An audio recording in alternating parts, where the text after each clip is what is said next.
नमः ओं विष्णुपादाय कृष्णप्रेष्ठाय भूतले श्रीमते भक्तिवेदांत स्वामीति नामिने नमस्ते सारस्वती देवे गौरवाणी प्रचारिणे निर्विशेष शून्यवादी पाश्चात्य देशतारिणे जय श्री कृष्ण चैतन्य प्रभु नित्यानंद श्री अद्वैत गदाधर श्रीवासादि गौर भक्तवृंद हरे कृष्ण कृष्ण कृष्ण हरे हरे हरे राम राम राम हरे हरे ಶಿಲ ಪ್ರಭುಪಾದ ಕಿ ಜೈ. ಎಲ್ಲರಿಗೂ ಕೇಳಿಸ್ತಾ ಇದೆ ಅಲ್ವಾ?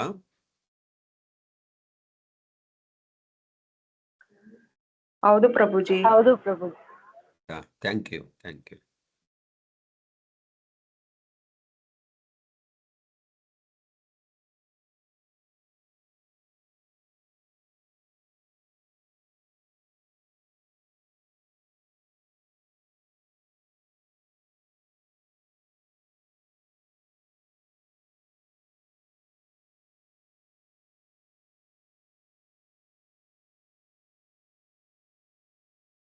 ಸ್ಕ್ರೀನ್ ಕಾಣ್ತಾ ಇದೆ ಅಲ್ವಾ? ಎಲ್ಲರಿಗೂ ಸ್ಕ್ರೀನ್ ಕಾಣ್ತಾ ಇದೆ ಪುಸ್ತಕ? ಹೌದು ಪ್ರಭು. ಓಕೆ. ಹೌದು ಪ್ರಭುಜಿ.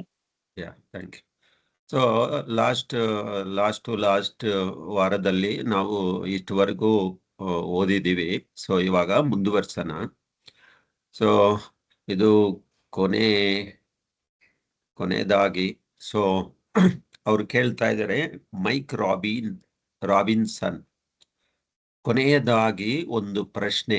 ನಿಮ್ಮ ಆಧ್ಯಾತ್ಮಿಕ ಜೀವನದಲ್ಲಿ ಹಾದು ಬರುವ ಕೆಲವು ಹಂತಗಳನ್ನು ಕುರಿತು ವಿವರಿಸುತ್ತೀರಾ ಅಂತ ಒಂದು ಪ್ರಶ್ನೆ ಕೇಳ್ತಾ ಇದ್ದಾರೆ. ಸೊ ಪ್ರಭುಪಾದರು ತುಂಬಾ ಚೆನ್ನಾಗಿ ಜವಾಬ್ ಕೊಡ್ತಾ ಇದ್ದಾರೆ. ಕುತೂಹಲವೇ ಮೊದಲನೆಯ ಹಂತ.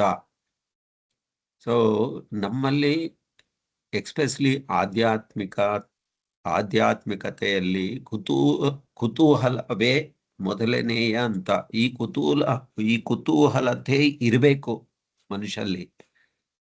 ಎಕ್ಸ್ಪೆಷಲಿ ಕೃಷ್ಣ ಪ್ರಜ್ಞೆ ಅಥವಾ ಭಕ್ತಿಯಲ್ಲಿ ಅಥವಾ ಆಧ್ಯಾತ್ಮಿಕತೆಯಲ್ಲಿ ಈ ಕುತೂಹಲತೆ ಇಲ್ಲದೆ ನಾವು ಭಕ್ತಿ ಮಾಡುವುದು ತುಂಬಾ ಅಸಾಧ್ಯ. ಸೊ ಈ ಕುತೂಹಲತೆ ಇರಲೇಬೇಕು, ಎಕ್ಸ್ಪೆಷಲಿ ಕೃಷ್ಣ ಪ್ರಜ್ಞೆಯಲ್ಲಿ, ಭಕ್ತಿ ಸೇವೆಯಲ್ಲಿ. ಸೊ ಅದಕ್ಕೆ ಪ್ರಭುಪಾದ ಹೇಳ್ತಾರೆ, ಮೊದಲನೇ ಹಂತ ಅಂತೆ ಅದು. ಈ ಕೃಷ್ಣ ಪ್ರಜ್ಞೆ ಆಂದೋಲನ ಎಂದರೇನು, ಇದರನ್ನು ಕುರಿತು ಅಧ್ಯಯನ ಮಾಡೋಣ ಎಂದು ನೀವು ಹೇಳುತ್ತೀರಿ. ಇದನ್ನೇ ಶ್ರದ್ಧಾ ಎಂದು ಕರೆಯುತ್ತಾರೆ. ಸೊ ಶ್ರದ್ಧಾ ಅನ್ನೋದು ಪ್ರಾರಂಭ. ನಮ್ಮ ಜೀವನದಲ್ಲಿ ಶ್ರದ್ಧೆ ಅನ್ನೋದು ಪ್ರಾರಂಭ. ಅದು ಆದ ಮೇಲೆ ಅದನಂತರ ನಿಮಗೆ ಇನ್ನೂ ಹೆಚ್ಚಿನ ಆಸಕ್ತಿ ಉಂಟಾದರೆ ಈ ಅರಿವನ್ನು ಬೆಳೆಸಿಕೊಳ್ಳುತ್ತಿರುವವರ ಸಹವಾಸ ಮಾಡಬೇಕು. ಅವರ ಆಸಕ್ತಿ ಉಂಟಾದರೆ ಈ ಅರಿವನ್ನು ಬೆಳೆಸಿಕೊಳ್ಳುತ್ತಿರುವ ಸಹವಾಸ ಮಾಡಬೇಕು. ಅವರ ಮನೋಧರ್ಮವನ್ನು ಅರಿಯಲು ಪ್ರಯತ್ನ ಪಡಬೇಕು. ಆಗ ನೀವು ನಾನು ಅವರಲ್ಲಿ ಒಬ್ಬ ಏಕೆ ಆಗಬಾರದು ಎಂದು ಪ್ರಶ್ನೆ ಬರುತ್ತೆ ಎಂದು ಯೋಚನೆ ಮಾಡ್ತೀವಿ. ಸೊ ನೀವು ಅವರಲ್ಲಿ ಒಬ್ಬರಾದ ಮೇಲೆ ನಿಮ್ಮ ತಪ್ಪು ತಿಳುವಳಿಕೆಗಳೆಲ್ಲ ಕೂಡಲೇ ದೂರವಾಗುತ್ತವೆ. ಯಾಕಂದ್ರೆ ಯಾವಾಗ ಅಂತಹ ಶ್ರದ್ಧೆ ಇರುವ ವ್ಯಕ್ತಿಯಲ್ಲಿ ನಾವು ಸಹವಾಸ ಮಾಡಿದ್ರೆ ಅವಾಗ ನಮ್ಮಲ್ಲಿ ಇರುವ ಎಲ್ಲಾ ತಪ್ಪು ತಿಳುವಳಿಕೆಗಳೆಲ್ಲ ಕೂಡಲೇ ದೂರವಾಗುತ್ತೆ ಅಂತೆ. ಇದು ಸೊ ಬೇಸಿಕಲಿ ಸಹವಾಸ, ಶ್ರದ್ಧೆ. ಸೊ ನೀವು ಇನ್ನೂ ಹೆಚ್ಚು ಶ್ರದ್ಧಾವಂತರಾಗುತ್ತೀರಿ. ಸೊ ಅವಾಗ ನಮ್ಮಲ್ಲಿ ಆಸಕ್ತಿ ಹೆಚ್ಚಾಗುತ್ತೆ, ಶ್ರದ್ಧೆ ಹೆಚ್ಚಾಗುತ್ತೆ, ಕುತೂಹಲತೆ ಹೆಚ್ಚಾಗುತ್ತೆ. ಇದೆಲ್ಲ ಭಕ್ತಿ ಮೇಲೆ ಇನ್ನೂ ನಮ್ಮ ಗಮನ, ನಮ್ಮ ಆಸಕ್ತಿ, ನಮ್ಮ ಆಕರ್ಷಣೆ ಎಲ್ಲ ಹೆಚ್ಚಾಗುತ್ತೆ ಭಕ್ತಿಯಲ್ಲಿ. ಆಗ ನಿಮಗೆ ಕೃಷ್ಣ ಪ್ರಜ್ಞೆಯ ಬಗ್ಗೆ ನಿಜವಾದ ಅಭಿರುಚಿ ಉಂಟಾಗುತ್ತದೆ. ಸೊ ನಾವು ಅಭಿರುಚಿ ಉಂಟಾಗಬೇಕು ಅಂದ್ರೆ ಇದೆಲ್ಲ ಈ ಶ್ರದ್ಧೆ ನಮ್ಮಲ್ಲಿ ಇರಬೇಕು, ಆಸಕ್ತಿ ಬರಬೇಕು, ಕುತೂಹಲತೆ ಇರಬೇಕು. ಈ 3 ಲಕ್ಷಣಗಳು ಇದ್ರೆ ಎಲ್ಲಾ ಪ್ರಾಬ್ಲಮ್ ಸಾಲ್ವ್ ಆಗುತ್ತೆ. ಸೊ ಆಮೇಲೆ ನಾವು ತಿಳ್ಕೊಂತೀವಿ ಏನ್ ಗೊತ್ತಾ, ಈ ಹುಡುಗರು ಚಲನಚಿತ್ರ ನೋಡಲು ಏಕೆ ಹೋಗುವುದಿಲ್ಲ ಅಂದ್ರೆ ಪ್ರಭುಪಾದರು ಹೇಳ್ತಾ ಇದ್ದಾರೆ, ಯಾಕಂದ್ರೆ ಆಶ್ರಮದಲ್ಲಿ ಇರುವ ಭಕ್ತಾದಿಗಳು ಯಾಕೆ ಚಲನಚಿತ್ರಕ್ಕೆ ಹೋಗುವುದಿಲ್ಲ, ಅವರು ಏಕೆ ಮಾಂಸ ಭಕ್ಷಣೆ ಮಾಡುವುದಿಲ್ಲ, ಅಥವಾ ರಾತ್ರಿ ಕೋಟೆಗಳ ಕೋಟೆಗಳಿಗೆ ಅಂದ್ರೆ ನೈಟ್ ಕ್ಲಬ್ ಏಕೆ ಹೋಗುವುದಿಲ್ಲ. ಸೊ ಏಕೆಂದರೆ ಅವರ ಅಭಿರುಚಿ ಬದಲಾಗಿದೆ.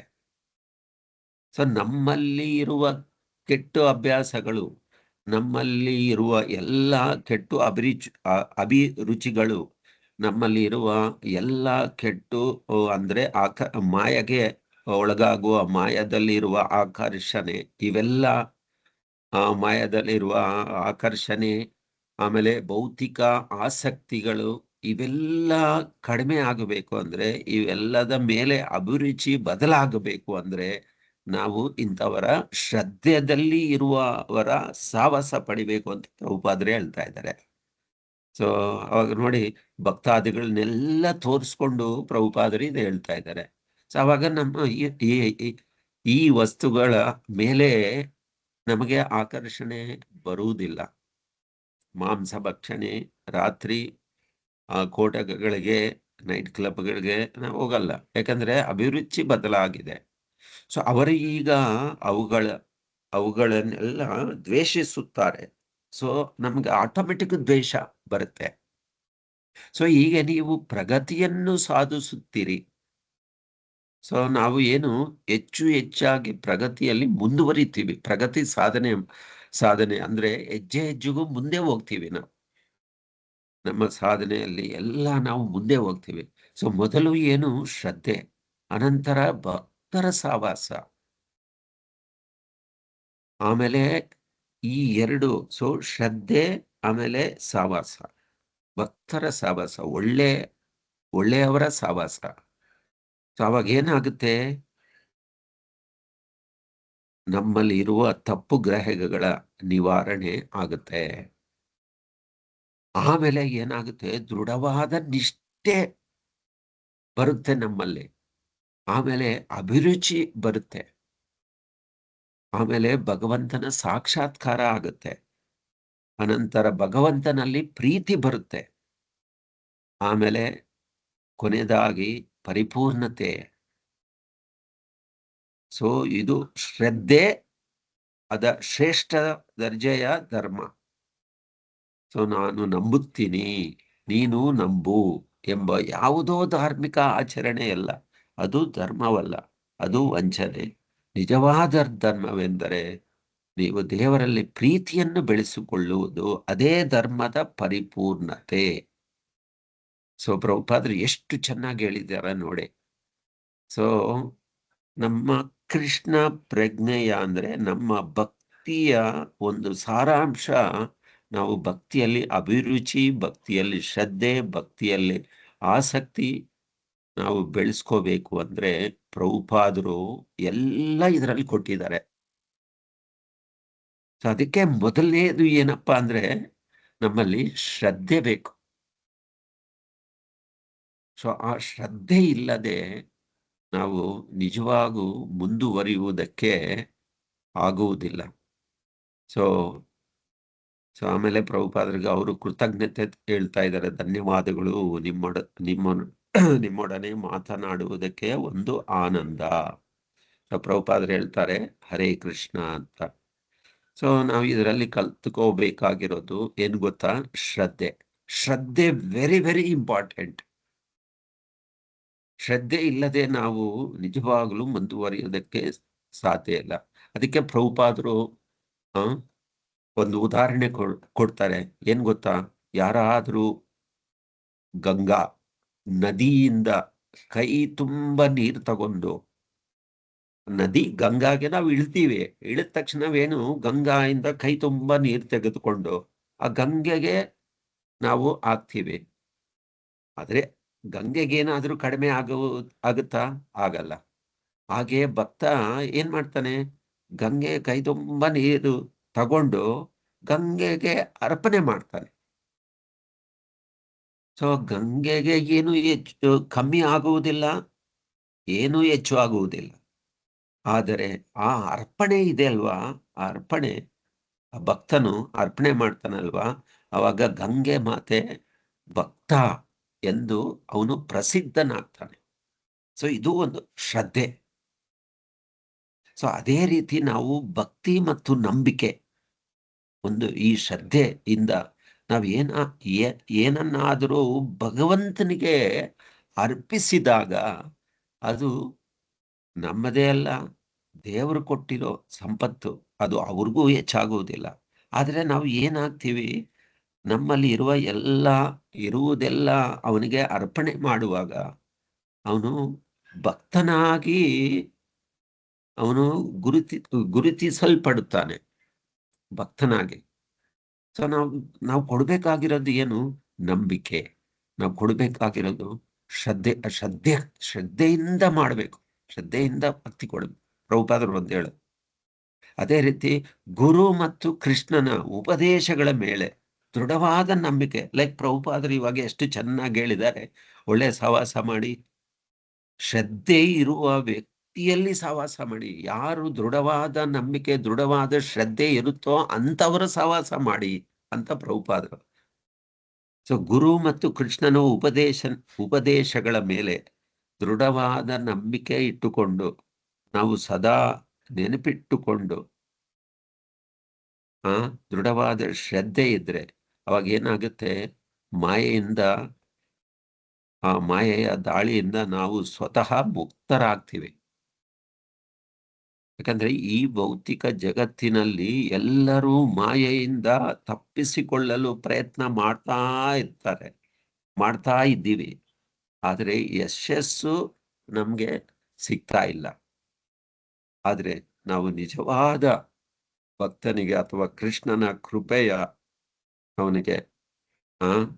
ಅವನ ಕೃಪೆ ನಮ್ಮ ಮೇಲೆ, ಅವನ ಮೇಲೆ ಶ್ರದ್ಧೆ, ಅವನ ಉಪದೇಶಗಳ ಮೇಲೆ ಶ್ರದ್ಧೆ ಇಟ್ಟು ಆ ನಿಯಮಗಳು, ಆ ಉಪದೇಶಗಳ ಮೇಲೆ ದೃಢವಾದ ನಂಬಿಕೆ ಇಟ್ಟುಕೊಂಡು ನಾವು ಅನುಸರಿಸಿದಾಗ, ಸೊ ನಾವು ಕೃಷ್ಣನ ಕೃಪೆಗೆ ಲೈಕ್ ತಂಪಾದ ಗಾಳಿಯಿಂದ ಹೇಗೆ ಈ ಮಾಯೆಯ ಸಾಗರವನ್ನು, ನಾವು ಸಾಗರ ಹತ್ತಿರಕ್ಕೆ ಹೋದರೆ ತಂಪಾದ ಗಾಳಿ ಬರುತ್ತೆ. ಸೊ ಅದೇ ರೀತಿ ಈ ಮಾಯೆಯ ಸಾಗರ ಸುಲಭವಾಗಿ ನಾವು ದಾಟಬಹುದು. ಯಾಕಂದ್ರೆ ಶ್ರದ್ಧೆ ಅಂದರೆ ಒಂದು ಮಹತ್ತಾದ ವಿಷಯ. ಅದು ನಂಬಿಕೆ. ಆ ಶ್ರದ್ಧೆ ಅನ್ನೋದು ನಂಬಿಕೆ. ಸೊ ನಾವು ಕೃಷ್ಣನ ಪ್ರಜ್ಞೆಯಲ್ಲಿ ಅವನಲ್ಲಿ ಇವಾಗ ನಾವು ಓದ್ತಾ ಇದ್ದೀವಿ.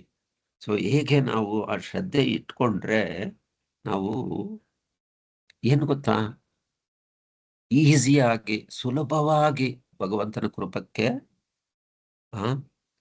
ನಾವು ಪಾತ್ರರಾಗ್ಬೋದು. ಪ್ರಭುಪಾದರು ಇನ್ನೊಂದು ಕಡೆ ಹೇಳ್ತಾರೆ, ಯಾವುದೋ ಒಂದು ಪ್ರವಚನದಲ್ಲಿ, ಕೃಷ್ಣನ ಕೃಪೆಯಿಂದ ಈವನ್ ಮೂಕನಿಗೂ ಮಾತನಾಡಲು ಸಾಧ್ಯವಾಗುತ್ತದೆ, ಕುಂಟನಿಗೂ ಪರ್ವತದ ದಾಟಲು ಸಾಧ್ಯವಾಗುತ್ತದೆ. ಸೊ ಕೃಷ್ಣನ ಕೃಪೆ ಎಷ್ಟು ಮಹತ್ವದ್ದು, ಎಷ್ಟು ಮಹಾನ್. ಸೊ ನಾವು ಅದೇ ರೀತಿ ಕೃಷ್ಣನ ಸೇವೆಯಲ್ಲಿ ನಿಷ್ಠರಾಗಿದ್ದರೆ, ಆ ಶ್ರದ್ಧೆ ಇದ್ದರೆ, ನಂಬಿಕೆ ಇದ್ದರೆ, ಸೊ ಮಾತನಾಡಬೇಕಾದ ಯಾವುದೇ ತೊಂದರೆ ನಮ್ಮಲ್ಲಿ ಇರಲ್ಲ. ಯಾಕಂದ್ರೆ ಕೃಷ್ಣನ ಚೈತನ್ಯದಲ್ಲಿ ಸೇವೆ, ಭಕ್ತಿಯಲ್ಲಿ ಸೇವೆ ನಾವು ಸ್ವಯಂ ಹೆಚ್ಚಿಸಿಕೊಂಡು ನಾವು ಮಾಡ್ತಾ ಹೋದ್ರೆ ಏನಾಗುತ್ತೆ, ನಮ್ಮ ಶ್ರದ್ಧೆ ಹೆಚ್ಚಾಗ್ತಾ ಇರುತ್ತೆ. ಪ್ರತಿ ದಿವಸ ಪ್ರಭುಪಾದರ ಪುಸ್ತಕಗಳನ್ನು ಓದುವುದರಿಂದ, ಪ್ರಭುಪಾದರ ಇವಾಗ ಹೇಳಿದ್ರಲ್ವಾ, ಶ್ರದ್ಧೆ ಇರುವ ಭಕ್ತರ ಸವಾಸ ಪಡೆಯುವುದರಿಂದ ನಮ್ಮಲ್ಲಿ ನಂಬಿಕೆ ಹೆಚ್ಚಾಗುತ್ತೆ, ಶ್ರದ್ಧೆನೂ ಹೆಚ್ಚಾಗುತ್ತೆ. ಆವಾಗ ಯಾಕಂದ್ರೆ ಕೃಷ್ಣನ ಸೇವೆ ಅನಂತವಾಗಿದೆ. ಆತನು ನಮ್ಮ ಅನಂತ ಸೇವೆಯನ್ನು ಸ್ವೀಕರಿಸಿ ಅದಕ್ಕೆ ಅನಂತ ಆನಂದವನ್ನು ನೀಡುವ ಶಕ್ತಿ ಅವನಲ್ಲಿದೆ. ಇದು ನಿಜವಾದ ನಾವು ಶ್ರದ್ಧೆ. ಮತ್ತೆ ಇನ್ನೊಂದು ಕಡೆ ಪ್ರಭುಪಾದರು ಹೇಳ್ತಾರೆ, ನಾವು ಕೃಷ್ಣನ ಸೇವೆಗೆ ನನ್ನನ್ನು ಸಂಪೂರ್ಣವಾಗಿ ಅಂದ್ರೆ ನಮ್ಮನ್ನು ಸಂಪೂರ್ಣವಾಗಿ ಅರ್ಪಿಸಿದರೆ ನನ್ನ ಎಲ್ಲ ಕೆಲಸಗಳು, ನಾವು ಮಾಡಿರುವ ದಿನನಿತ್ಯದ ಕಾರ್ಯಗಳು, ಕರ್ಮಗಳು ಎಲ್ಲ ಪರಿಪೂರ್ಣವಾಗುತ್ತೆ. ಇದನ್ನೇ ಶ್ರದ್ಧೆ ಅಂತಾರೆ. ಯಾಕಂದ್ರೆ ಯಾವಾಗ ಭಗವಂತನ ಸೇವೆಗೆ ನಮ್ಮನ್ನು ಸಂಪೂರ್ಣವಾಗಿ ಅರ್ಪಣೆ ಮಾಡ್ಕೊಂತೀವೋ, ನಾವು ದಿನನಿತ್ಯ ಎಲ್ಲ ಕೆಲಸಗಳು ಮಾಡುವ ನಾವು ಆ ಪರಿಪೂರ್ಣತೆ ಬರಬೇಕು ಅಂದ್ರೆ ಇದನ್ನೇ ಶ್ರದ್ಧೆ. ಯಾಕಂದ್ರೆ ಕೃಷ್ಣನಿಗೆ ಸ್ವಲ್ಪ ಕುಟುಂಬಕ್ಕೆ, ಸ್ವಲ್ಪ ದೇಶಕ್ಕೆ, ಸ್ವಲ್ಪ ನಾಯಿಗೆ ಇಂತಹ ಹಿಂಜರಿಕೆ ಇರಬಾರದು ನಮ್ಮಲ್ಲಿ. ಇದು ಸ್ವಲ್ಪ ಅವನಿಗೆ, ಸ್ವಲ್ಪ ನನಗೆ, ಸ್ವಲ್ಪ ಕೃಷ್ಣನಿಗೆ, ಸ್ವಲ್ಪ ಕುಟುಂಬದವರಿಗೆ, ಸ್ವಲ್ಪ ಇದು. ಭಗವಂತ ಹೇಳಿದ್ದಾನೆ, ಸರ್ವಧರ್ಮಾನ್ ಪರಿತ್ಯಜ್ಯ ಮಾಮೇಕಂ ಯೋಗಕ್ಷೇಮಂ ವಹಾಮ್ಯಂ. ನಾನ್ ನೋಡ್ಕೊಂತೀನಿ, ಎಲ್ಲ ಕಾಪಾಡ್ತೀನಿ. ಸೊ ಇದು ಯಾಕಂದ್ರೆ ನಾವು ಕೃಷ್ಣ ಚೈತನ್ಯ, ಕೃಷ್ಣ ಪ್ರಜ್ಞೆಯಲ್ಲಿ ಮುಂದುವರಿಯಬೇಕಂದ್ರೆ, ಭಕ್ತಿಯಲ್ಲಿ ಮುಂದುವರಿಬೇಕಂದ್ರೆ ಶ್ರದ್ಧೆ ಅತ್ಯಂತ ಮುಖ್ಯ. ನಮ್ಮ ಜೀವನದಲ್ಲಿ ಶ್ರದ್ಧೆ ಅನ್ನೋದು ಅತ್ಯಂತ ಮುಖ್ಯ. ಯಾಕಂದ್ರೆ ಪ್ರಭುಪಾದರು ಒಂದು ಕಡೆ ಹೇಳ್ತಾರೆ, ಕೇವಲ ಕೃಷ್ಣನ ಸೇವೆಯಿಂದಲೇ ಎಲ್ಲಾ ಪರಿಪೂರ್ಣತೆ ಸಿಗುತ್ತೆ. ಸೊ ಆ ಪರಿಪೂರ್ಣತೆ ಸಿಗುತ್ತೆ ಅನ್ನೋದು ಎಂಬ ದೃಢ ನಂಬಿಕೆ, ಶ್ರದ್ಧೆ. ಸೊ ಯಾವಾಗ ನಾವು ಆ ತರ ತಿಳ್ಕೊಂತೀವೋ ಅದು ದೃಢವಾದ ನಂಬಿಕೆ, ಅದು ದೃಢವಾದ ಶ್ರದ್ಧೆ, ಅದೇ ನಿಜವಾದ ಶ್ರದ್ಧೆ. ಹೀಗೆ ಕೃಷ್ಣ ಪ್ರಜ್ಞೆಯಲ್ಲಿ ಅತ್ಯಂತ ನಾವು ಮುಂದುವರಿಬೇಕು ಅಂದ್ರೆ ಶ್ರದ್ಧೆ ಬಹಳ ಮುಖ್ಯ. ಯಾಕಂದ್ರೆ ಅದು ನಮ್ಗೆ ಗೊತ್ತಾಗ್ಬೇಕು, ನಾನು ಕೃಷ್ಣ ಪ್ರಜ್ಞೆ, ಕೃಷ್ಣ ಸೇವೆಯಿಂದಲೇ ಮಾತ್ರ ಪರಿಪೂರ್ಣನಾಗ್ತೀನಿ ಅಂದ ದೃಢವಾದ ನಂಬಿಕೆ ಇರಬೇಕು, ಶ್ರದ್ಧೆ ಇರಬೇಕು. ಅದೇ ಶ್ರದ್ಧೆ. ಯಾಕಂದ್ರೆ ಆ ದೃಢ ಸಂಕಲ್ಪ ಇದ್ರೆ, ಆ ದೃಢ ಸಂಕಲ್ಪ ಏನು? ಸಹನಶೀಲತೆ ಮತ್ತು ಸ್ಥಿರತೆ, ಆ ಕೃಷ್ಣ ಪ್ರಜ್ಞೆಯನ್ನು ಅಭ್ಯಾಸ ಮಾಡುವುದು, ಮುಂದುವರಿಸುವುದು. ನನ್ ಮಾಡಿದ ತಕ್ಷಣ ಫಲಗಳು ನನಗೆ ತಕ್ಷಣ ಬರಬೇಕು. ಸೊ ಇದೆಲ್ಲ ನಾವು ಬಿಟ್ಬಿಡ್ತೀವಿ, ಯೋಚನೆನೇ ಮಾಡಲ್ಲ ನಾವು. ಯಾಕಂದ್ರೆ ಶ್ರದ್ಧೆ, ಆ ನಂಬಿಕೆ ಇರುತ್ತೆ ನಮ್ಗೆ. ನಾವು ಶ್ರದ್ಧೆಯಿಂದ ನಂಬಿಕೆ ಇಟ್ಟು ದೃಢವಾಗಿ ಮುಂದುವರಿಸ್ಕೊಂಡು ಹೋಗ್ತಾ ಇರಬೇಕು. ಅವಾಗೇನು ಹೆಚ್ಚು ಹೆಚ್ಚು ಸರಳ, ಅಥವಾ ಭಗವಂತ ನಮ್ಮನ್ನು ಕಾಪಾಡ್ತಾ ಇರ್ತಾನೆ. ಸೊ ಈ ಶ್ರದ್ಧೆ ಅನ್ನೋದು ಅಷ್ಟೊಂದು ಇಂಪಾರ್ಟೆಂಟ್.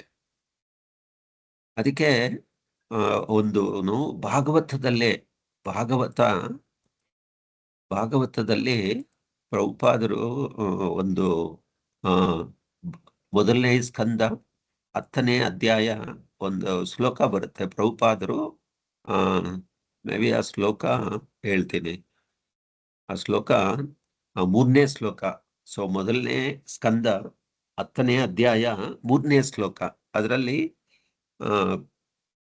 ಭೀಷ್ಮಾಚಾರ್ಯರು ಕೃಷ್ಣ ಜ್ಞಾನ ಬೋಧನೆ ಮಾಡುವಾಗ ಯಾರಿಗೆ? ಮಹಾರಾಜ ಯುಧಿಷ್ಠಿರಿಗೆ. ಹೇಗೆ ಪರಿಪೂರ್ಣ ಜ್ಞಾನ, ಅವನಿಗೆ ಪರಿಪೂರ್ಣ ಜ್ಞಾನ ಕೊಡ್ತಾ ಇರ್ತಾರೆ. ಸೊ ಹೇಗೆ ಭೀಷ್ಮಾಚಾರ್ಯರು ಅವರು ಪಾಲನೆ ಮಾಡ್ತಾರೆ ಅಂದ್ರೆ, ಯಾಕಂದ್ರೆ ಈ ಯುಧಿಷ್ಠಿರ ಮಹಾರಾಜ ಇದ್ದಾರಲ್ವಾ, ಅವರು ರಾಜ. ತನ್ನದೇ ಆದ ವೈಚಾರಿಕ ಅಂದ್ರೆ ಏನು ಮನೋಕಲ್ಪನೆಯನ್ನು ಹೊಂದಿರ್ಲಿಲ್ಲ. ಅವ್ರು ಏನು ಭಗವಂತ ಮತ್ತು ಭಗವಂತನ ಪ್ರತಿನಿಧಿಯ ಅಧಿಕೃತ ಅಂದ್ರೆ ಯಾರು? ಭೀಷ್ಮಾಚಾರ್ಯರ ಉಪದೇಶಗಳು ಅವರು ಅನುಸರಿಸ್ತಾ ಇದ್ರು. ಯಾಕಂದ್ರೆ ಯಾವುದೇ ವೈಯಕ್ತಿಕ ಉದ್ದೇಶಗಳನ್ನಾಗಿ ವೈಚಾರಿಕ ಕಲ್ಪನೆಗಳಿಟ್ಕೊಂಡು ಇದೆಲ್ಲ ಮಾಡ್ತಾ ಇಲ್ಲ. ಅವ್ರು ಏನು ಮಹಾನ್ ಪ್ರಮಾಣ, ಅವ್ರಿಗೆ ಭಗವಂತನ ಆ ಉಪದೇಶಗಳು ಮತ್ತೆ ಆ ಶಾಸ್ತ್ರಗಳಲ್ಲಿ ಅಪ್ಪಣೆ ಮಾಡುವ ತತ್ವಗಳನ್ನು, ಆಮೇಲೆ ಭೀಷ್ಮಾಚಾರ್ಯರು ಹೇಳಿರುವ ಉಪದೇಶಗಳನ್ನು ಅವರು ಅನುಸರಿಸ್ತಾ ಇದ್ರು. ಅದಕ್ಕೆ ಪ್ರಭುಪಾದರು ಹೇಳ್ತಾರೆ ಆ ಭಾವಾರ್ಥದಲ್ಲಿ, ಯಾವುದೇ ವೈಯಕ್ತಿಕ ಉದ್ದೇಶಗಳನ್ನಾಗಲಿ ಹಸಿ ಬಿಸಿಯಾಗಿ ಸಿದ್ಧಪಡಿಸಿದ ವೈಚಾರಿಕ ಕಲ್ಪನೆಗಳನ್ನಾಗಲಿ ಹೊಂದಿರದೆ ಮಹಾನ್ ಪ್ರಮಾಣಗಳನ್ನು ಅಚ್ಯುತನಾದ ಭಗವಂತನನ್ನು ಅನುಸರಿಸಬೇಕೆಂದು ಶಾಸ್ತ್ರಗಳಲ್ಲಿ ಅಪ್ಪಣೆ ನೀಡಲಾಗಿದೆ. ಸೊ ಈ ತತ್ವಗಳು ಅಚ್ಯುತವು, ಸಾರ್ವತ್ರಿಕವಾಗಿ ಪ್ರತಿಯೊಬ್ಬನಿಗೂ ಅನ್ವಯಿಸುವಂಥದ್ದು ಆಗಿದ್ದುದರಿಂದ ಮಹಾರಾಜು ಯುಧಿಷ್ಠಿರನು ಸಮುದ್ರವನ್ನು ಒಳಗೊಂಡ ಇಡೀ ಜಗತ್ತನ್ನು ಆಳುವುದು ಸಾಧ್ಯವಾಯಿತು. ಸೊ ಯಾಕಂದ್ರೆ ನಾವು ಈ ಮಾಯಾ ಸಂಸಾರ, ಮಾಯಾ ಸಮುದ್ರ ದಾಟುವುದು ತುಂಬಾ ಕಷ್ಟ. ಅದಕ್ಕೆ ಪ್ರಭುಪಾದರು ಏನೇ ಹೇಳಿದ್ರು, ನೀನು ಈ ನಿಯಮಗಳನ್ನೆಲ್ಲ ಪಾಲನೆ ಮಾಡಿ. ಏನ್ ಹೇಳಿದ್ರು ಪ್ರಭುಪಾದರು? ಯಾವಾಗ್ಲೂ ಕೃಷ್ಣ ಪ್ರಜ್ಞೆಯಲ್ಲಿ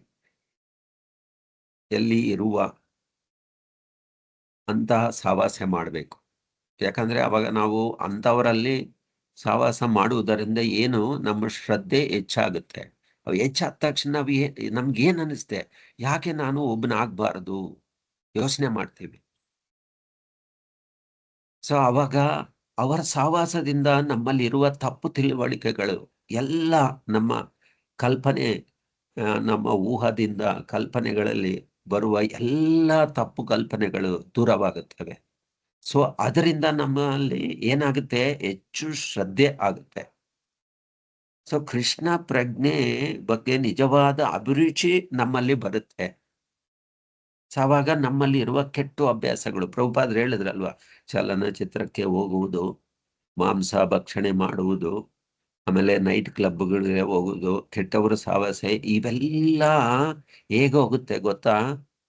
ನಮ್ಮಲ್ಲಿ ಕೃಷ್ಣ ಪ್ರಜ್ಞೆ, ಭಗವಂತನ ಬಗ್ಗೆ ಅಭಿರುಚಿ ಬರುವಾಗ, ಆ ಅಭಿರುಚಿ ಇಲ್ಲದೆ ಇವೆಲ್ಲ ಹೋಗಲ್ಲ. ಆ ಅಭಿರುಚಿ ಬರಬೇಕು ಅಂದ್ರೆ ಶ್ರದ್ಧೆ. ಆ ಶ್ರದ್ಧೆ ಬರಬೇಕು ಅಂದ್ರೆ ಯಾರು ಅಂತಹ ಶ್ರದ್ಧೆದಲ್ಲಿ ಇರ್ತಾರೋ ಅವರ ಸಹವಾಸದ. ಸೊ ಇದು ಮೊದಲನೇ ಹೆಜ್ಜೆ. ಸೊ ಆಮೇಲೆ ಅನಂತರ ಏನಾಗುತ್ತೆ, ಆ ಸಹವಾಸದಿಂದ ಎಲ್ಲ ತಪ್ಪು ತಿಳುವಳಿಕೆಗಳು ನಿವಾರಣೆ ಆಗುತ್ತೆ ನಮ್ಮಲ್ಲಿ. ಆಮೇಲೆ ದೃಢವಾದ ನಿಷ್ಠರಾಗ್ತೀವಿ ಭಕ್ತಿಯಲ್ಲಿ. ಆ ನಿಷ್ಠ ಆದ್ಮೇಲೆ ನಮ್ಮಲ್ಲಿ ಅಭಿರುಚಿ ಬೆಳೆಯುತ್ತೆ ಭಕ್ತಿಯಲ್ಲಿ. ಆಮೇಲೆ ಭಗವಂತನ ಒಂದು ಸಾಕ್ಷಾತ್ಕಾರ ಬರುತ್ತೆ, ಅನುಭವ ಆಗುತ್ತೆ, ಸಾಕ್ಷಾತ್ಕಾರ. ಆಮೇಲೆ ಭಗವಂತನ ಮೇಲೆ ಪ್ರೀತಿ. ಸೊ ಇದು ನಿಜವಾದ ಧರ್ಮ.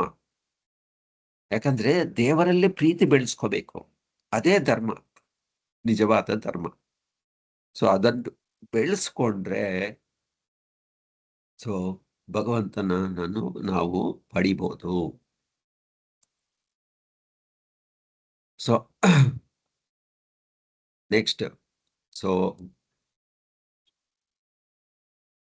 ನೆಕ್ಸ್ಟ್ ಅಧ್ಯಾಯ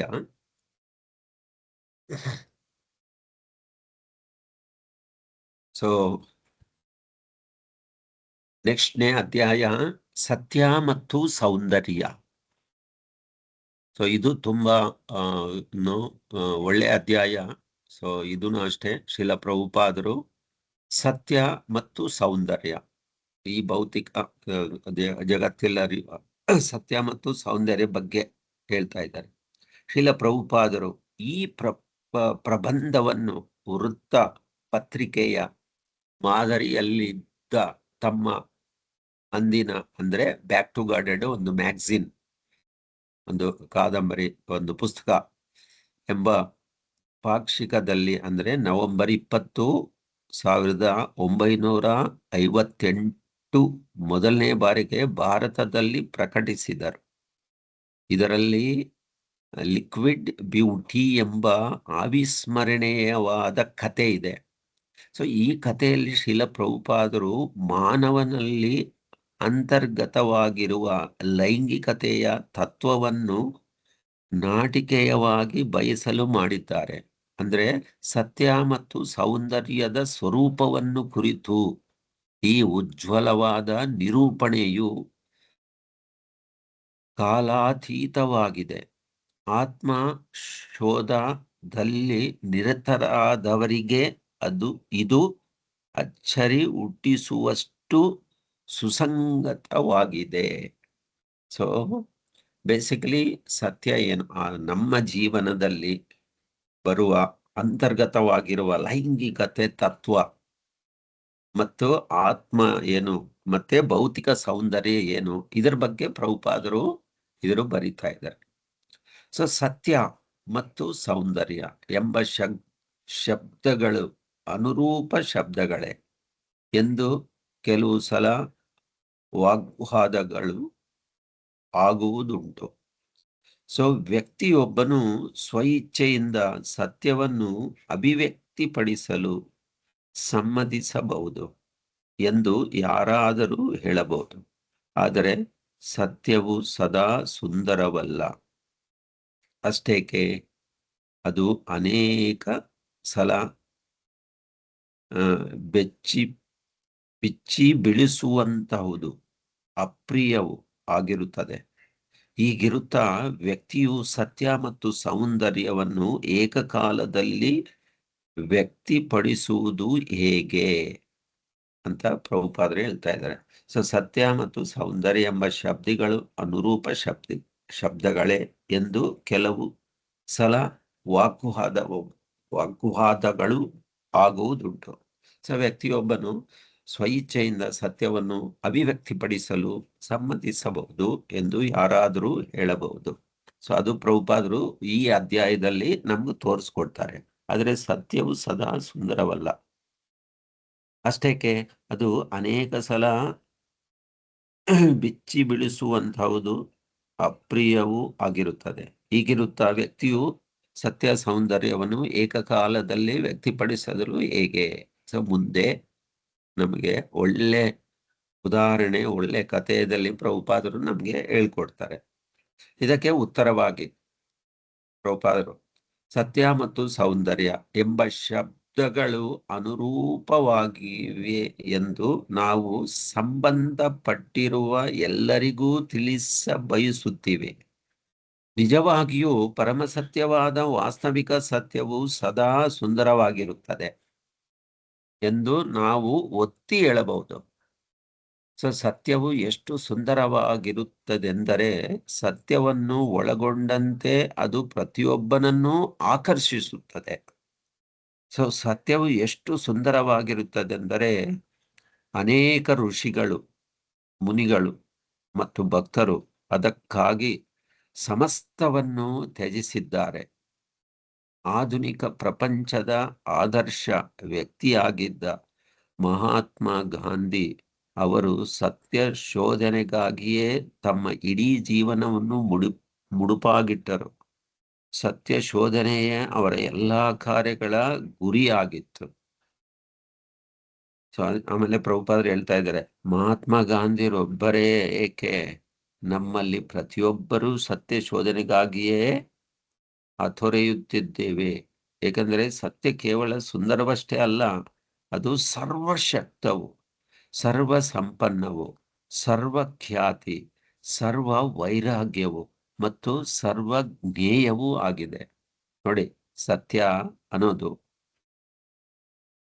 ಆದರೆ ದುರ್ದೈವದಿಂದ ಜನರಿಗೆ ವಾಸ್ತವಿಕ ಸತ್ಯದ ಅರಿವಿಲ್ಲ, ಗೊತ್ತಿಲ್ಲ. ಹಾಗೆ ನೋಡಿದರೆ ಜೀವನದಲ್ಲಿ ಎಲ್ಲಾ ವರ್ಗದ ಜನರಲ್ಲಿ 100ಕ್ಕೆ ಪ್ರಭುಪಾದರು ಹೇಳ್ತಾ ಇದ್ದಾರೆ, 100ಕ್ಕೆ 99.9% ಮಂದಿ ಸತ್ಯದ ಹೆಸರಿನಲ್ಲಿ ಅಸತ್ಯವನ್ನು ಬೆನ್ನಿಟ್ಟಿದ್ದಾರೆ. ಸೊ ನಾವು ವಾಸ್ತವಿಕವಾಗಿ ಸತ್ಯದ ಸೌಂದರ್ಯದಿಂದ ಆಕರ್ಷಿತರಾಗಿದ್ದೇವೆ. ಆದರೆ ಪ್ರಾಚೀನ ಕಾಲದಿಂದಲೂ ಸತ್ಯದಂತೆ ತೋರುವ ಅಸತ್ಯವನ್ನು ಪ್ರೀತಿಸುವ ಅಭ್ಯಾಸಕ್ಕೆ ಒಗ್ಗಿಕೊಂಡು ಹೋಗಿದ್ದೇವೆ. ಬೇಸಿಕಲಿ ಪ್ರಭುಪಾದರು ಹೇಳ್ತಾ ಇದ್ದಾರೆ, ಸತ್ಯವನ್ನು ಮರೆತು ಹೋಗ್ಬಿಟ್ಟು ಅಸತ್ಯವನ್ನು ಪ್ರೀತಿ ಮಾಡ್ತಾ ಇದ್ದೀವಿ ಅಂತ. ಸತ್ಯ ಏನು? ಪ್ರಭುಪಾದರು ಮುಂದೆ ಹೇಳ್ತಾರೆ, ತುಂಬಾ ಚೆನ್ನಾಗಿರುತ್ತೆ. ಆದುದರಿಂದ ಪ್ರಾಪಂಚಿಕರಿಗೆ ಸತ್ಯ ಮತ್ತು ಸೌಂದರ್ಯ ಎಂಬ ಶಬ್ದಗಳ ಮೇಲೆ ವಿಲ್ಲದ ಹಾಗೆ ಕಾಣುತ್ತವೆ. ಈ ಲೌಕಿಕ ಸತ್ಯ ಮತ್ತು ಸೌಂದರ್ಯವನ್ನು ಕೆಳಕಂಡಂತೆ ವಿವರಿಸಿದಬಹುದು ನೋಡಿ. ಸೊ ಇವಾಗ ಪ್ರಭುಪಾದರು ಬಿಚ್ಚಿ ಹೇಳ್ತಾ ಇದ್ದಾರೆ, ಒಬ್ಬ ದೃಢಕಾಯನು ಶಕ್ತಿಶಾಲಿಯು ಆದ ಮನುಷ್ಯನಿದ್ದ. ಆದರೆ ಅವನ ಚರಿತ್ರವು ಅನುಮಾನಾಸ್ಪದವಾಗಿತ್ತು. ಅವನು ಒಂದು ಸಲ ಒಬ್ಬಳು ಚೆಲುವೆಯಲ್ಲಿ ಅನುರಕ್ತನಾದ ಒಬ್ಬ ಹುಡುಗಿಯ ಮೇಲೆ. ಆ ತರುಣಿಯು ಕೇವಲ ನೋಡಲಷ್ಟೇ ಚೆಲುವೆಯಲ್ಲ, ಪವಿತ್ರವಾದ ಚಾರಿತ್ರ್ಯ ಉಳ್ಳವಳಾಗಿದ್ದಳು. ಆದುದರಿಂದ ಅವಳು ಅವನ ವರ್ತನೆಯನ್ನು ಇಷ್ಟಪಡಲಿಲ್ಲ. ಪ್ರಭುಪಾದರು ಇದು ಕಥೆ ಹೇಳ್ತಾ ಇದ್ದಾರೆ ನೋಡಿ. ದೃಢವಾದ ಕಾಯಕ ಒಬ್ಬ ವ್ಯಕ್ತಿ, ಮನುಷ್ಯ, ಆದರೆ ಅವನ ಯಾಕಂದ್ರೆ ಇದು ಭೌತಿಕವಾಗಿ ನಡೆಯುವ ಒಂದು ದೃಶ್ಯ, ಒಂದು ಉದಾಹರಣೆ ಪ್ರಭುಪಾದರು. ಯಾಕಂದ್ರೆ ನಾವೆಲ್ಲ ನೋಡ್ತಾ ಇದ್ದೀವಿ, ನಾವು ಯಾವ್ದ ಮೇಲೆ ನಾವು ಪ್ರೀತಿ ತೋರಿಸ್ತೀವಿ, ಯಾವುದು ಸತ್ಯದ ಮೇಲೆ ಪ್ರೀತಿ ತೋರಿಸುವ, ಅಸತ್ಯದ ಮೇಲೆ ಜಾಸ್ತಿ ಆಕರ್ಷಣ. ಸೊ ಪ್ರಭುಪಾದರು ವಿವರಣವಾಗಿ ಇದರಲ್ಲಿ ನಮ್ಗೆ ಗೊತ್ತಾಗುತ್ತೆ. ಸೊ ಆಮೇಲೆ ಒಂದು ಸಲ ಅವನು ಆ ಚೆಲುವೆಯಲ್ಲಿ ಅನುರಕ್ತನಾದ, ಇಷ್ಟಪಡ್ತಾನೆ. ಆ ತರುಣಿಯು ಕೇವಲ ನೋಡಲಷ್ಟೇ ಅಲ್ಲ, ಚೆಲುವೆ ಅಲ್ಲ, ಪವಿತ್ರವಾದ ಚಾರಿತ್ರ್ಯ ಉಳ್ಳವಳಾಗಿದ್ದಳು. ಅದರಿಂದ ಅವಳು ಅವನ ವರ್ತನೆಯನ್ನು ಇಷ್ಟಪಡಲಿಲ್ಲ. ಆದರೆ ಅವನು ಕಾಮ ಇಚ್ಛೆಯ ಒತ್ತಡದಿಂದಾಗಿ ಅವಳನ್ನು ಒತ್ತಾಯಿಸಪಡಿಸುತ್ತಿದ್ದ. ಆದುದರಿಂದ ಆ ತರುಣಿಯು ಅವನಿಗೆ 7 ದಿನಗಳ ಕಾಲ ತಡೆಯುವಂತೆ ಹೇಳಿದಳು. ಸೊ ಯಾಕಂದ್ರೆ ಅವನಿಗೆ ಸತ್ಯ ಏನು ಅಸತ್ಯ ಏನು ತೋರಿಸುವುದಕ್ಕೆ ಇದೊಂದು ಸಂಘಟನೆ, ಇದೊಂದು ಉದಾಹರಣೆ. ಸೊ ಅನಂತರ ಅವನು ತನ್ನನ್ನು ಯಾವಾಗಲ ಕಾಣಬೇಕು ಎಂದು ಸಮಯವನ್ನು ನಿಗದಿ ಮಾಡಿದಳು. ಇದಕ್ಕೆ ಅವನು ಒಪ್ಪಿಕೊಂಡ. ನಿಗದಿತ ಸಮಯಕ್ಕಾಗಿ ಮಹಾದಾಸೆಯಿಂದ ಕಾಯಲಾರಂಭಿಸಿದ. ಸೊ ಬೇಸಿಕ್ಲಿ ಅವನು ನೋಡ್ತಾನೆ, ಇವನು ಒಂದು ಕಾಮದ ರೂಪದಲ್ಲಿ ನನ್ನನ್ನು ನೋಡ್ತಾ ಇದ್ದಾನೆ ಅಂದ್ಬಿಟ್ಟು ಅವಳು ಗೊತ್ತಾಯ್ತು. ಸೊ ಅವಳು ಏನ್ ಹೇಳ್ತಾಳೆ, ಓಕೆ, ಸೊ 7 ದಿನಗಳ ಸಮಯ ಕೊಡ್ತಾಳೆ, ಕಾಲದ ತಡೆಯುವಂತೆ ಅವನಿಗೆ ಹೇಳ್ತಾಳೆ. ಅದರ ಆದಮೇಲೆ ಸೊ ಯಾವಾಗ ಕಾಣಬೇಕು ಅಂತ ಒಂದು ಕುತೂಹಲತೆ, ಒಂದು ಆತುರತೆ ಅವನಲ್ಲಿ ಬಂತು. ಅವನು ಕಾಯ್ತಾ ಇದ್ದ. ಸೊ ಆದ್ರೂ ಅವನು ಒಪ್ಕೊಂಡ. ಸೊ ಆ ಸಮಯಕ್ಕೆ ಅವನು ಕಾಯ್ತಾ ಇದ್ದ. ಆದರೆ ಆ ಸಾಧು ಸ್ವಭಾವದ ತರುಣಿಯು ಪರಮ ಸತ್ಯದ ನಿಜವಾದ ಸೌಂದರ್ಯವನ್ನು ಪ್ರಕಟಪಡಿಸಲು ಒಂದು ಬೋಧಪ್ರದವಾದ ಉಪಾಯವನ್ನೇ ಅನುಸರಿಸಿದಳು. ಯಾಕಂದ್ರೆ ಅವನಿಗೂ ಬೋಧನೆ ಮಾಡಬೇಕು, ಅವನಿಗೂ ತೋರಿಸ್ಬೇಕು ನಿಜವಾದ ಸತ್ಯ ಏನು, ನಿಜವಾದ ಪರಮ ಸತ್ಯ ಏನು, ನಿಜವಾದ ಸೌಂದರ್ಯವೇನು. ಸೊ ಅದನ್ನೇ ಅವಳು ಒಂದು ಬೋಧನೆ ಉಪಾಯ. ಸೊ ಅವಳು ಅತ್ಯಂತ ಶಕ್ತಿಶಾಲಿಯಾದ ವಿರೇಚಕ ಔಷಧಿಗಳನ್ನು ತೆಗೆದುಕೊಂಡ. ಯಾಕಂದ್ರೆ ಅವಳು ನಿರ್ಧಾರಣೆ ಮಾಡಿದ್ರು ಇವನಿಗೆ ನಿಜವಾದ ಸತ್ಯವನ್ನು ತೋರಿಸ್ಬೇಕು ಅಂತ. ಸೊ ಆದ್ರಿಂದ 7 ದಿನಗಳ ಕಾಲ ಅವಳಿಗೆ ಒಂದೇ ಸಮಯನ ಬೇದಿಯಾಗತೊಡಗಿತ್ತು. ಯಾಕಂದ್ರೆ ಆ ಔಷಧಿ ತಗೊಂಡು ಸೊ ಅಲ್ಲದೆ ತಿಂದದ್ದೆಲ್ಲ ವಾಂತಿ ಆಗತೊಡಗಿತ್ತು. ಸೊ ಇಷ್ಟೆಲ್ಲದೆ ಅವಳು ಹೀಗೆ ವಿಸರ್ಜನೆ ಮತ್ತು ವಾಮನವಾದುದನ್ನೆಲ್ಲ ಸೂಕ್ತವಾದ ಒಂದು ಮಡಿಕೆಯಲ್ಲಿ ತೆಗೆದುಕೊಂಡಿಸಿದಳು. ಎಷ್ಟು ಚೆನ್ನಾಗಿದೆ. ಸೊ ಈ ವಿರೇಚಕಗಳಿಂದ ಸುಂದರಿಯೊಂದು ಕರೆಯಲಾಗಿದ್ದ ಆ ತರುಣಿಯು ಅಸ್ಥಿಪಂಜರದಂತೆ ತೀರಾ ಬಡಕಳಾದಳು. ಅಂದ್ರೆ ಸಣ್ಣವಾಗಿ ಅಸ್ಥಿಪಂಜರೆ, ಒಳ್ಳೆ ಮೂಳೆಗಳು ಮಾತ್ರ ಕಾಣ್ತಾರೆ. ಯಾಕಂದ್ರೆ ಎಲ್ಲ ಅದು ನಮ್ಮಲ್ಲಿ ವಿರೇಚನೆ, ವಾಂತಿ ಇದೆಲ್ಲ ಮಾಡ್ತಾ ಏನಾಗುತ್ತೆ, ಮೈಯಲ್ಲಿರುವ ಎಲ್ಲ ಅದರಲ್ಲಿ ಬೇದಿ, ವಾಮಿಟ್, ವಾಂತಿ ಇದೆಲ್ಲ ಮಾಡ್ಕೊಂಡು, ಆದ್ರೆ ಅದೆಲ್ಲ ಮಡಿಕೆಯಲ್ಲಿ ಸೇವ್ ಮಾಡಿ ಇಟ್ಟಿದ್ದಾಳೆ. ಸೊ ಅವಾಗ ಏನಾಯ್ತು, ಅವಳಲ್ಲಿ ಇರುವ ಸೌಂದರ್ಯ ನೋಡಿ, ನಾವು ಹೇಳ್ತಾ ಇದ್ವಲ್ಲ, ನಾವು ನಾರ್ಮಲ್ ಆಗಿ ಭೌತಿಕವಾಗಿ ಏನ್ ನೋಡ್ತಾ ಇದೀವೋ ಆ ಸೌಂದರ್ಯದ ಸ್ವರೂಪ ಇವಾಗ ನಮ್ಗೆ ಗೊತ್ತಾಗ್ತಾ ಇದೆ. ಸೊ ಅವಳ ಮೈ ಬಣ್ಣವು ಕಪ್ಪಿಟ್ಟಿತ್ತು, ಸುಂದರವಾದ ಕಣ್ಣುಗಳು ಗೂಳಿ ಬಿದ್ದವು. ಹೀಗೆ ಅವಳು ನಿಗದಿಪಡಿಸುವ ಸಮಯಕ್ಕೆ ಸರಿಯಾಗಿ ಆ ಉತ್ಸಾಹಿ ಮನುಷ್ಯನ ಬದುಕೆಗಾಗಿ ಕಾತರದಿಂದ ಕಾದಳು. ಸೊ ಆ ಮನುಷ್ಯ ಸೊಗಸಾದ ಉಡುಗೆ ತೋಡುಗಳನ್ನು ಧರಿಸಿ ಸಾಧ್ವರ್ತನೆಯಿಂದ ಅಲ್ಲಿಗೆ ಬಂದ.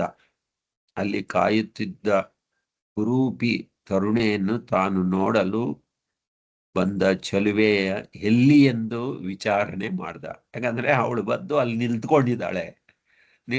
ನಿಲ್ತುಕೊಂಡು ಸೊ ಅಲ್ಲಿ ನೋಡ್ತಾ ಇದ್ದಾಳೆ.